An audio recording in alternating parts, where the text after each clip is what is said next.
प्राचीन भारत के धर्म ग्रंथों में पतिव्रता धर्म की महिमा का अनेक स्थानों पर वर्णन मिलता है। गरुड़ पुराण में वर्णित ये कथा एक ऐसी पतिव्रता स्त्री की है जिसके संकल्प से सूर्य का उदय तक रुक गया था। ये कथा केवल गरुड़ पुराण में ही नहीं बल्कि महाभारत में वर्णित मांडव्य ऋषि के प्रसंग से भी जुड़ी हुई है।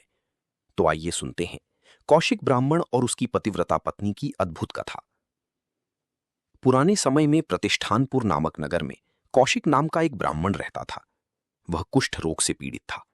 उसका शरीर घावों से भरा हुआ था और उसका स्वभाव भी अत्यंत कठोर था। कौशिक अपनी पत्नी के साथ अच्छा व्यवहार नहीं करता था। वह उसे अपमानित करता, तिरस्कार करता और कठोर वचन बोलता था। लेकिन उसकी पत्नी अत्यंत पतिव्रता थी। वह अपने पति को देवता के समान मानती थी। गरुड़ पुराण में कहा गया है कि पति के द्वारा तिरस्कार मिलने पर भी वह अपने पति की सेवा में कभी कमी नहीं आने देती थी। वह दिन रात अपने पति की सेवा करती, उसे भोजन कराती, उसके घावों की देखभाल करती और हर परिस्थिति में पति को ही अपना परम धर्म मानती थी। एक दिन कौशिक ब्राह्मण के मन में एक विचित्र इच्छा उत्पन्न हुई। उसने अपनी पत्नी से कहा, मैं एक वेश्या के घर जाना चाहता हूं।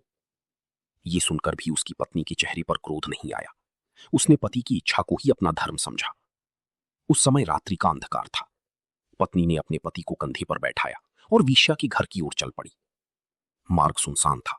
चारों ओर गहरा अंधकार फैला हुआ था। उसी मार्ग में एक महान तपस्वी तपस्या में लीन थे। वे थे महर्षि मांडव्य। महाभारत के अनुसार मांडव्य ऋषि अत्यंत महान तपस्वी थे। लेकिन एक बार राजा के सैनिकों ने उन्हें भूलवश चोर समझ लिया था। राजा ने बिना सत्य जाने उन्हें कठोर दंड दे दिया।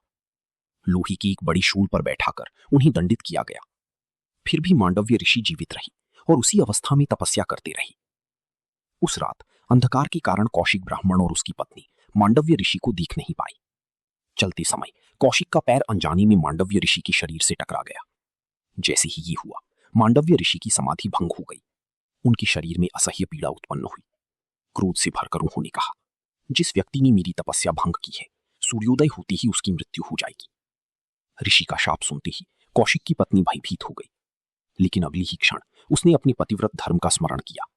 उसने दृढ़ स्वर में कहा, यदि मैंने सच्चे मन से अपने पति की सेवा की है, यदि मेरा पतिव्रत धर्म सत्य है, तो आज सूर्य उदित नहीं होगा। उस पतिव्रता स्त्री के वचन समाप्त होती ही एक अद्भुत घटना घटित हुई। सूर्य का उदय रुक गया। पूरा संसार अंधकार में डूब गया। एक दिन बीता, फिर दूसरा दिन, लेकिन सूर्य नहीं निकला। देवताओं के लोक में चिंता फैल गई। यज्ञ रुक गए, हवन बंद हो गए, समय का क्रम बिगड़ने लगा। धरती पर जीव जंतु परेशान होने लगे। तब सभी देवता ब्रह्मा जी के पास पहुंचे। देवताओं ने कहा, प्रभु, यदि सूर्य उदित नहीं होगा तो सृष्टि का संतुलन नष्ट हो जाएगा। ब्रह्मा जी ने ध्यान लगाया और तुरंत समझ गए कि ये एक पतिव्रता स्त्री के संकल्प का प्रभाव है। उन्होंने देवताओं से कहा, पतिव्रता धर्म का तेज अत्यंत महान होता है। इस संकट का समाधान केवल महापतिव्रता माता अनुसूया ही कर सकती हैं। तब सभी देवता महर्षि अत्रि की पत्नी माता अनुसूया के पास पहुंचे। माता अनुसूया अपने तप और पतिव्रत के लिए तीनों लोकों में प्रसिद्ध थीं। देवताओं ने उनसे प्रार्थना की, माते, संसार संकट में है, कृपया इस अंधकार को समाप्त करें। माता अनुसूया तुरंत उस पतिव्रता स्त्री के पास पहुंची।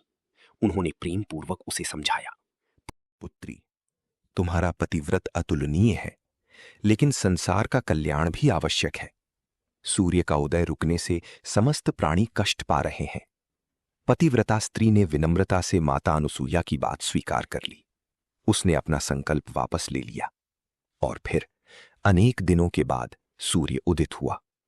लेकिन जैसे ही सूर्य निकला, मांडव्य ऋषि का शाप सत्य हो गया। कौशिक ब्राह्मण ने उसी क्षण अपने प्राण त्याग दिए। उसकी पत्नी विलाप करने लगी। तब माता अनुसूया ने अपने तप और पतिव्रत के प्रभाव से कौशिक ब्राह्मण को पुनः जीवित कर दिया। इस प्रकार ऋषि का शाप भी असत्य नहीं हुआ और पतिव्रता धर्म की महिमा भी बनी रही। गरुड़ पुराण की यह कथा हमें बताती है कि प्राचीन भारतीय परंपरा में तप, सत्य और पतिव्रता धर्म को कितनी महान शक्ति माना गया है। यह कथा केवल चमत्कार का वर्णन नहीं करती, बल्कि यह भी सिखाती है कि धर्म का पालन, संयम, सेवा और निष्ठा मनुष्य को असाधारण शक्ति प्रदान करते हैं।